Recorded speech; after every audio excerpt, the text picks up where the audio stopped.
नमस्कार मित्रों। आई हमारी आपकी आज फिर मुलाकात हो गई। और जैसा मैं हमेशा ही कहता हूँ कि जब तक परमात्मा की परमेश्वर की मर्जी, हमारा आपका सिलसिला चलता ही रहेगा। तो आज आप बात करने वाला हूँ मैं राहु और केतु की। तो राहु और केतु की विशेषता क्या है, दोनों में अंतर क्या है, राहु और केतु में आज हम लोग उस पर चर्चा करेंगे। और राहु क्या करता है और केतु क्या करता है आपकी कुंडली में, और उसके साथ जो ग्रह बैठते हैं वो क्या करते हैं, उनके साथ ये कैसा प्रभाव डालता है राहु या केतु, उस पर हम लोग विस्तार से चर्चा करेंगे। तो आइए आगे बढ़ूँ उसके पहले एक छोटी सी प्रार्थना मैं और भी करता हूँ कि जिन लोग हमारे चैनल सब्सक्राइब नहीं किया है कृपया कर लीजिए। उससे हमें बल और शक्ति मिलती है जो आप लोगों के द्वारा ही आती है।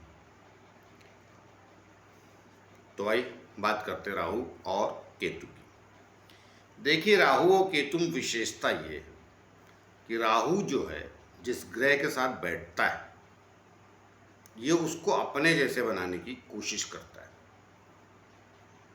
और केतु जिस ग्रह के साथ बैठता है उस ग्रह का सपोर्टर हो जाता है, वो उसके जैसे बनने की कोशिश करता है। अब ऐसा अंतर क्यों, कारण क्या है? केतु किसी ग्रह के साथ बैठता है तो उसके पास सर नहीं है, उस ग्रह की जो मति बुद्धि है उसके मतानुसार सहायक हो जाता है। शरीर है तो बलवान कर देता है उसको। राहु की दिक्कत क्या है, इसके पास शरीर नहीं, ये सिर्फ दिमाग खराब करता है। तो जिस ग्रह के साथ बैठता है उस ग्रह को ये अपने जैसा बनाने की कोशिश करता है, क्योंकि उसके पास अर्थात राहु के पास सिर्फ दिमाग है, ये चलाता रहता है। तो उस ग्रह को अपने जैसा करने की कोशिश करता है, उसके स्वभाव को अपने जैसा कर देता है। तो इसीलिए जब ये राहु किसी ग्रह के साथ बैठता है तो देखेंगे केतु के साथ इतने योग नहीं बताया गया, राहु के साथ हर ग्रह के साथ कुछ न कुछ बता दिया गया।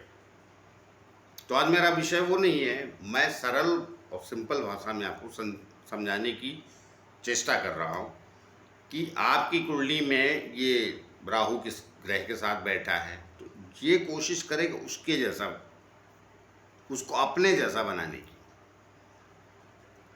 तो अब ये इसका कैरेक्टर क्या है, इसका कैरेक्टर अच्छा तो माना नहीं जाता। तो जब इसका कैरेक्टर अच्छा नहीं है तो उस ग्रह को भी कैसे अच्छा रहने देगा। तो आपको अपनी कुंडली में इस बात को विशेष ध्यान रखना है कि राहु आपका कहाँ बैठा है। और मैं ये किसी लग्न और किसी राशि के विषय में नहीं बोल रहा हूँ, मैं सारे लग्नों की बात कर रहा हूँ। इसीलिए मैंने बोर्ड पे सिर्फ लग्न लिखा है और ऊपर राहु केतु, ये 12 लग्नों की बात कर रहा हूँ, क्योंकि अब 12 लग्न है तो उनमें राहु केतु भी सभी की कुंडली में है, बाकी 7 ग्रह और भी हैं, वो भी हैं। ये जिसके साथ चला जाएगा, चंद्रमा के साथ जाएगा, मन खराब करेगा और आदमी को उस नशे वगैरह की आदत डालेगा। राहु के साथ रहेगा सूर्य के साथ तो ये आत्मबल में कमी लाता है। ऐसे अनेक बातें हैं, बस ये हारता है एक ही जगह, मंगल के साथ। मंगल के साथ इसकी समस्या हो जाती है। और शनि महाराज के साथ, शनि महाराज इतने धीमे चलते, इसकी बुद्धि काम ही, इसका जो सर है ना, मति जो भ्रम करने की, वो काम नहीं करती। तो वहाँ अगर युति में बैठा है मंगल या राहु के साथ, वो शनि के साथ, तो वहाँ तो ठीक है, लेकिन वहाँ भी पूरे ठीक नहीं। मंगल के साथ बैठ के उद्दंड बना देता है कई बार, मंगल भी इसके जैसा है ना। तो इसलिए ऐसे लोगों को कुंडली में अगर है आपके तो देखिए, तो आप कोशिश करें, आप अभिभावक, कि ऐसे व्यक्ति को फौज में या स्पोर्ट्स में भेज दें जहाँ ऊर्जा इनकी चली जाए।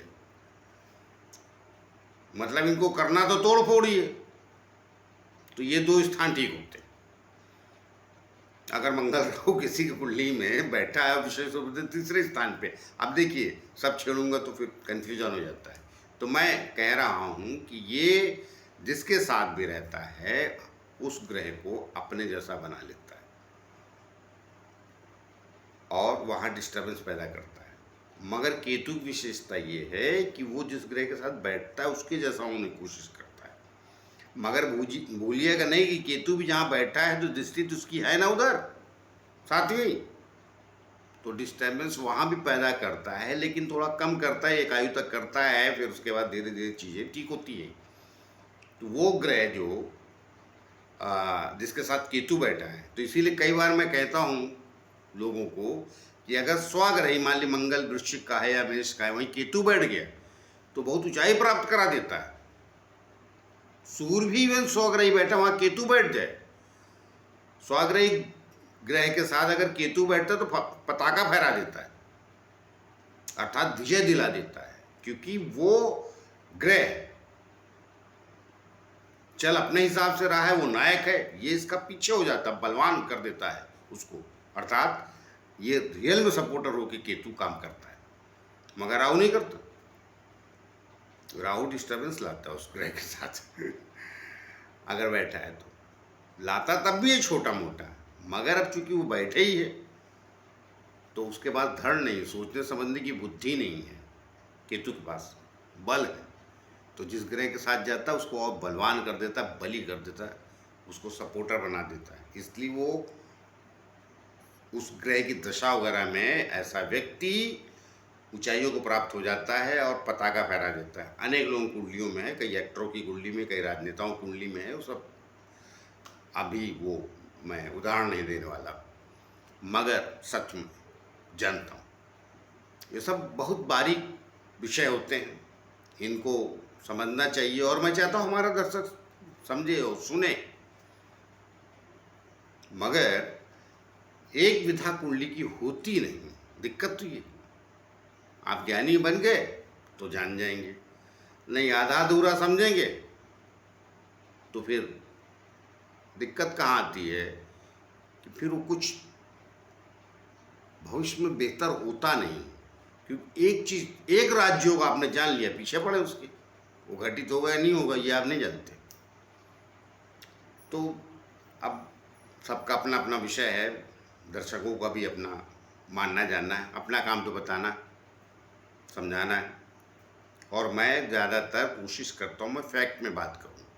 तो ये फैक्ट है, राहु जिस ग्रह के साथ है, आप सरल भाषा में बार समझ लीजिए, राहु जिस ग्रह के साथ, उस ग्रह को अपने जैसा बनाने की कोशिश करता है, और केतु जिसके साथ है, जिस ग्रह के, वो उसके जैसा हो जाता है। ये अंतर है राहु और केतु, क्योंकि एक के पास सिर्फ सर है, शक्ति नहीं है शरीर की, दिमाग चलाता रहता है, खोपड़ी चलाने वाले जिसको कहते हैं इसलिए राहु तांत्रिक, राहु केतु ही लोगों को तांत्रिक भी बनाते हैं चलिए, बहरहाल उस विषय में जाऊँ तो गहरा हो जाएगा।